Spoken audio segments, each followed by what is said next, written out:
E a gente conversa agora com o advogado Martim de Luca, que representa Donald Trump e a empresa Hubble no processo contra o ministro Alexandre de Moraes. Eu agradeço pela presença aqui no Arena. Muito boa noite, doutor. Boa noite, obrigado por ter me convidado. Eu também recebo aqui a nossa Jussara Soares. Obrigado pela presença, viu, Jussara? Boa noite, doutor. Boa noite, Leandro. Boa noite a todos.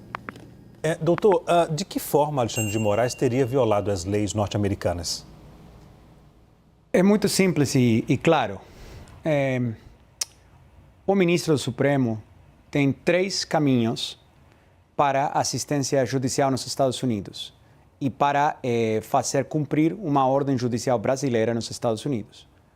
Tem um tratado de assistência legal mútua entre o Brasil e os Estados Unidos, feito desde o ano 2001, se não me engano, no qual a Autoridade Central Brasileira, o Ministério da Justiça, o STF encaminha o mandado para o Ministério da Justiça em Brasília, o Ministério da Justiça encaminha o mandado para o Departamento de Justiça em Washington, é recebido por uma unidade especializada que recebe MLATs, pedidos de assistência do mundo inteiro, encaminha, se cumpre com as leis dos Estados Unidos, o pedido é só encaminhado para o distrito correspondente, nesse caso Tampa, e aí pode ser servida e feita cumprir a ordem judicial. Esse é o principal caminho e o mais comum que é utilizado em todas as investigações criminais. Também tem a Convenção da Haia e também tem um sistema que é utilizado menos em investigações criminais, que é cartas rogatórias. Então, você tem 3 caminhos juridicamente válidos, com consentimento do governo dos Estados Unidos para fazer isso. O que acabou acontecendo aqui foi que o gabinete do ministro, primeiro, se aproximou aos ex-advogados brasileiros da Rumble no Brasil e, pelo que foi informado a nós, demandou que esses advogados sejam recontratados pela Rumble para o propósito de receber o mandado sigiloso. Eu não vejo isso como algo válido. A Rumble não tem presença nenhuma no Brasil. Não tem funcionários, não tem operações, não tem negócios, não tem contas bancárias, não tem nenhum papel no Brasil. E após essa jogada não ter sido exitosa, o gabinete do ministro simplesmente encaminhou um e-mail ao endereço de e-mail legal@rumble.com, que se encontra na Flórida. Infelizmente, isso não é uma forma válida de fazer cumprir uma ordem judicial brasileira nos Estados Unidos. Isso que dispara esses assuntos de soberania digital que estamos falando. Por quê? Porque a ordem, como foi descrita no complaint, na denúncia no Fórum Federal em Tampa, demanda que a Rumble aplique medidas de censura sobre uma pessoa que não tem sido identificada, mas que é residente dos Estados Unidos. Então, você está demandando que uma empresa americana, sem operações nem contatos com o Brasil, censure as contas de um residente dos Estados Unidos, por razões que não foram explicadas, mas você pode chegar às suas próprias conclusões. E também foi solicitado que a Rumble bloqueie o fluxo de fundos desde a Rumble e desde todos os contribuidores, quem faz propaganda, etc., com essas contas, para o usuário. Ou seja, cortar o fluxo de fundos de uma empresa americana a um usuário residente nos Estados Unidos. Então, para propósito da lei, um usuário americano, qualquer pessoa que se encontra fisicamente dentro do território nacional dos Estados Unidos, está protegida pela Constituição dos Estados Unidos. Porém, aplica a primeira emenda. O mais preocupante disso é que essa pessoa já teve um pedido de extradição pelo ministro, que foi recusado pelo governo dos Estados Unidos.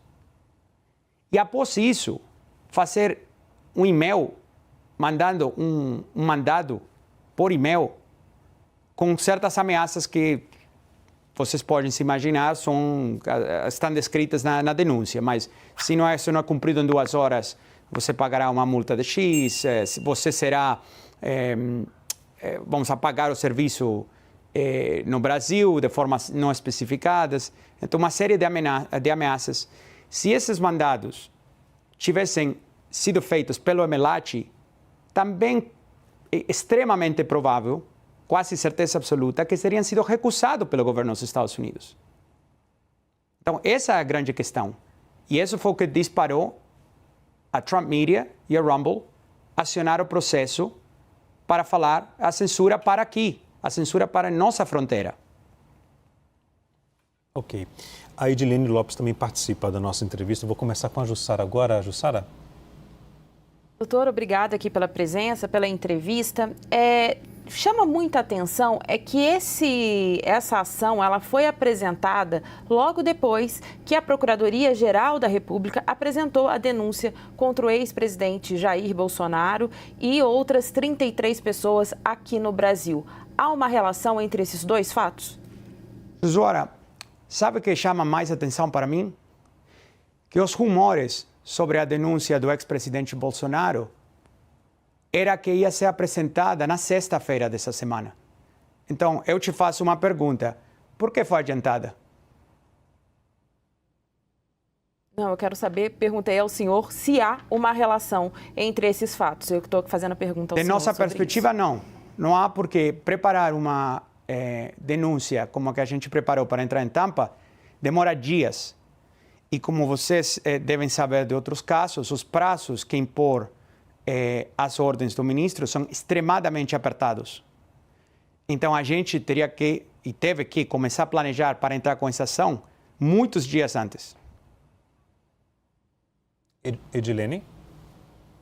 Doutor Martim, mais uma vez, muito obrigada pela entrevista. Eu queria saber se outras ações nesse sentido também estão sendo preparadas por vocês aí nos Estados Unidos. Em quanto tempo nós teremos a primeira resposta dessa ação protocolada hoje aí? O próximo passo que é possível que a gente avance é entrar com um pedido de uma liminar. Porque as ordens ameaçam com o seguinte, ameaçam com que você tem certo prazo ou vai forçar um shutdown, né, apagar o serviço. Agora, tem acontecido no passado que quando apagar um serviço é forçado através de terceiros, né? Não, obviamente não voluntariamente pela Rumble, isso pode desestabilizar a plataforma de uma forma global, o qual pode levar a problemas para Truth Social e Trump Media e outros, aos quais a Rumble presta serviço. Né? Doutor Martim, perdão interrompê-lo, a liminar se refere a quê? A liminar se refere a que nenhuma empresa nos Estados Unidos que seja intimada a cumprir com ordens judiciais que não vão pelos 3 canais que eu expliquei, sejam proibidas de cumprir com as ordens do ministro se são empresas nos Estados Unidos. Okay. E também pedindo que a Corte americana declare que a Rumble não precisa cumprir com essa ordem, com esse mandado do ministro. Essa liminar deve ser apresentada quando? Essa liminar vai ser apresentada quando? Pergunta da Edilene. Em breve. Não posso, não quero me adiantar, mas será apresentada em breve. Agora, doutor Martim, já aconteceu lá atrás algum caso semelhante nos Estados Unidos de um ministro, um juiz de um outro país determinar uma ordem nos Estados Unidos? Esse caso já aconteceu lá atrás ou é a primeira vez? Isso é até uma forma de fazer com que a justiça norte-americana consiga entender qual será o passo, quais serão os passos num caso como esse, é isso? Um norte para a justiça agir daqui para frente em outros processos envolvendo outros países? É uma pergunta muito interessante. A gente não achou precedentes de uma situação similar. Então, na história dos Estados Unidos recente, que a gente pôde identificar até agora, não identificamos nenhum outro caso no qual um ministro ou um juiz estrangeiro encaminha mandados diretamente a empresas americanas sem cumprir com os canais oficiais para que as autoridades americanas deem o consentimento àqueles mandados. Não conhecemos outro caso assim. Ok, nós conversamos com o advogado Martim de Luca, que representa Donald Trump no processo contra o ministro Alexandre de Moraes. Eu agradeço a presença e a disponibilidade em falar conosco aqui da CNN. Obrigado, doutor. Obrigado